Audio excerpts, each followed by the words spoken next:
ini adalah proyeksi dan realisasi bauran energi pembangkit tenaga listrik dari tahun 2017 sampai 2025.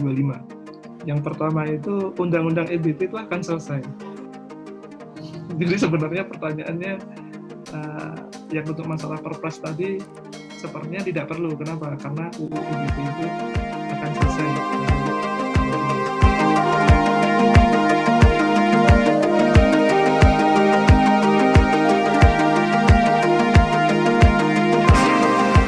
Assalamualaikum warahmatullahi wabarakatuh.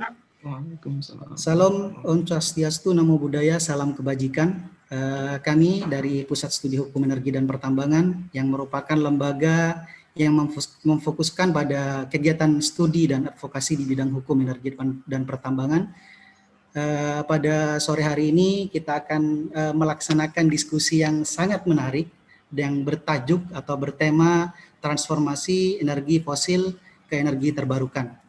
Bapak, Ibu, dan rekan-rekan sekalian, hal ini penting untuk kita kaji bersama atau kita diskusikan bersama karena pada sore hari ini kita akan mengupas tuntas terkait permasalahan energi baru dan terbarukan dan juga bagaimana transformasi energi dari fosil menuju ke energi baru terbarukan.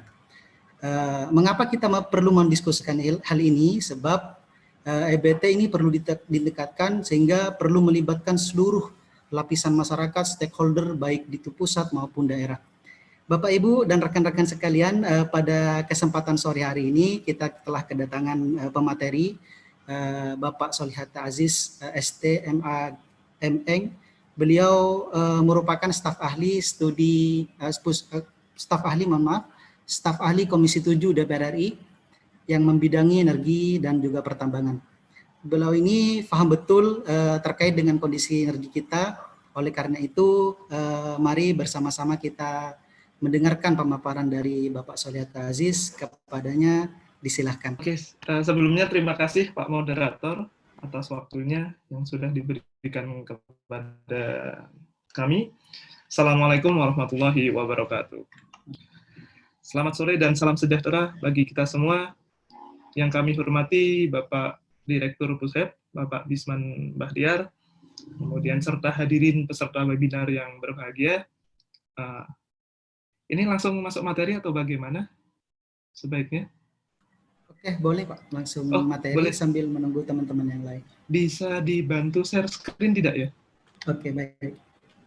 Sebelumnya pertama-tama marilah kita panjatkan puji syukur kehadirat Allah Subhanahu wa Ta'ala yang telah melimpahkan rahmat dan karunia-Nya kepada kita semua, nikmat sehat yang luar biasa yang kita rasakan saat ini di saat pandemi COVID yang sedang kita alami. Terlebih lagi kasus COVID di dunia ini sudah menyentuh lebih dari 100 juta kasus.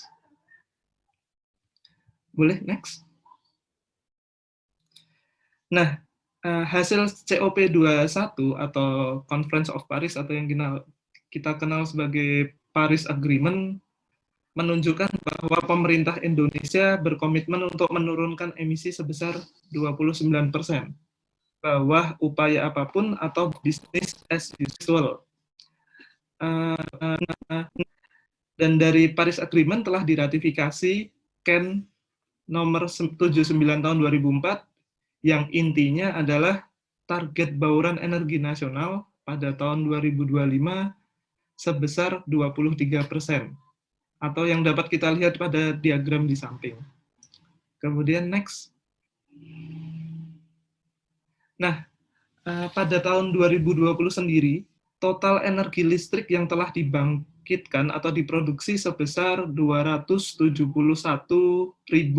gigawatt hour, yang terdiri dari 4 komponen utama. Yang pertama itu batu bara sebesar 180.000 gigawatt hour, kemudian produksi energi listrik dari gas sebesar 45.000 gigawatt hour, kemudian dari EBT sendiri 38.000 gigawatt hour, dan dari BBM 10.000 gigawatt hour.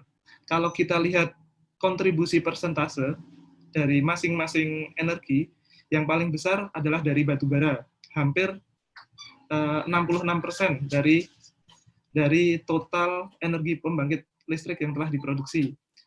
Dan yang nomor 2 adalah gas sebesar 17%, dan yang ketiga barulah pembangkit listrik tenaga energi baru terbarukan.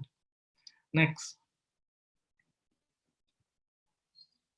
Nah, ini adalah proyeksi dan realisasi bauran energi pembangkit tenaga listrik dari tahun 2017 sampai 2025. Dapat kita lihat dari grafik tersebut bahwa hingga tahun 2024 hingga tahun 2025 pembangkit listrik masih didominasi oleh batu bara. Dan hingga tahun 2024 pembangkit listrik batu bara masih naik hingga 70%. Dan ini merupakan tantangan tersendiri bagi pemerintah, bahwasannya mereka menargetkan 23% pada tahun 2025, sehingga pada tahun 2024 ke 2025, energi baru terbarukannya harus naik secara signifikan, sebesar sekitar 9%. Oke, next. Nah, sebenarnya dengan Indonesia memiliki potensi energi yang sangat besar dan beragam. Misalnya potensi tenaga surya yang kita bisa lihat di baris keempat ini sebesar 207,8 gigawatt. Itu potensi yang sangat luar biasa besar, dan pulau yang paling berpotensi adalah pulau di Nusa Tenggara Timur. Kemudian selanjutnya ada potensi tenaga air sebesar 94,3 gigawatt, panas bumi sebesar 28,5 gigawatt, kemudian ada angin 60,6 gigawatt, ada energi laut juga sebesar 17,9 gigawatt. Nah, kalau kita lihat dari tabel ini, dari potensi energi baru terbarukan yang kita punya, sebenarnya Indonesia itu sangat memungkinkan memiliki yang namanya RE 100%, atau istilahnya renewable energy 100%. Kemudian next. Nah, selain EBT memiliki keunggulan ramah lingkungan, salah satu keunggulan EBT itu sebenarnya memiliki beban yang relatif kecil. Kita punya perbandingan data. Jadi yang pertama ada pembangkit listrik yang berbahan bakar BBM, itu berada di kisaran 1.700 hingga 2.500 rupiah per kWh-nya. Kemudian juga ada gas alam yang nomor 2, itu sekitar 900 hingga 1.050 rupiah per kWh-nya. Kemudian ada panas bumi, batu bara, dan PLTA. Dapat kita lihat bahwa PLTA ataupun PLT panas bumi itu relatif berada di bawah, seperti itu. Kemudian next. Nah, ini data dari global, data dari internasional, menunjukkan bahwa dari tahun ke tahun, biaya pembangkitan listrik energi terbarukan itu semakin murah, khususnya tenaga surya. Jadi bisa kita lihat di warna apa ya, ini warna coklat dan warna ungu, ini tenaga surya, itu harga biaya per kWh-nya itu turun drastis dari $0,378 hingga hampir mencapai $0,05 atau istilahnya 5 sen. Kemudian juga dari biaya pembangkit untuk angin itu juga turun, yang warnanya abu-abu. Di sisi kanan ini ada offshore wind sama onshore wind. Nah, dari tren penurunan biaya pembangkitan listrik ini turun dikarenakan semakin berkembangnya industri manufaktur di bidang tenaga surya, serta tumbuhnya demand renewable energy. Next. Sesuai dengan tema hari ini, bahwa ketika kita berbicara tentang energi listrik, itu tidak bisa terlepas dengan yang namanya rasio elektrifikasi. Rasio elektrifikasi per tahun lalu, dari PLN sendiri adalah 95,7%. Dan daerah-daerah yang belum terlistriki, itu berada di daerah-daerah yang sulit terjangkau, seperti NTT, kemudian juga ada Maluku, ada Papua, Sultra, itu rasio elektrifikasinya masih belum 100%. Nah, sebenarnya di sini peluang energi baru terbarukan dapat digunakan sebagai penyedia tenaga listrik. Karena EBT mampu menjangkau lokasi-lokasi yang istilahnya susah dijangkau atau tidak terhubung oleh grid seperti itu. Next. Nah, ini adalah pada umumnya ini strategi untuk peningkatan rasio elektrifikasi. Yang pertama itu ada namanya extend grid atau perpanjangan jaringan listrik, yang ini sebenarnya hanya bisa difungsikan untuk desa yang dekat dengan jaringan distribusi existing. Ini biasanya lokasinya kalau tidak di Jawa, di Kalimantan, ataupun di Sumatera. Kemudian yang kedua ini ada strategi pembangunan grid komunal. Jadi ini melalui pembangunan pembangkit dengan memanfaatkan potensi EBT setempat untuk daerah yang sulit dijangkau.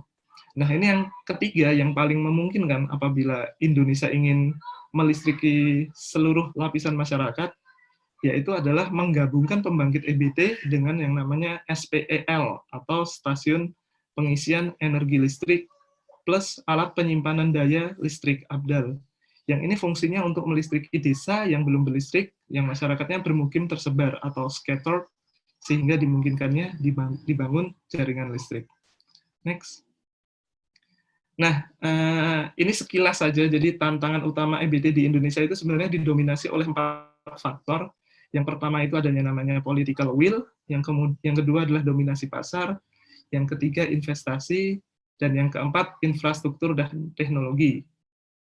Nah, ini saya desain materinya sedikit aja biar nanti kita lebih enak diskusi, biar materinya lebih mengalir. Dan next, ini penutup dari saya. Sebenarnya biaya pembangkitan listrik menggunakan EBT itu semakin kompetitif dari tahun ke tahun. Yang dapat kita lihat dari tabel sebelumnya, khususnya biaya pembangkitan listrik menggunakan energi surya. Kemudian yang kedua, EBT itu dapat digunakan untuk mengakselerasi rasio elektrifikasi di Indonesia. Dan yang ketiga, untuk mencapai target bauran energi baru terbarukan sebesar 23% di tahun 2025, transformasi energi fosil ke energi baru terbarukan itu harus segera dilakukan. Mungkin tidak secara langsung, tapi melakukan secara bertahap itu tidak masalah. Seperti pindah ke gas dulu untuk ke clean energy, habis itu baru ke EBT.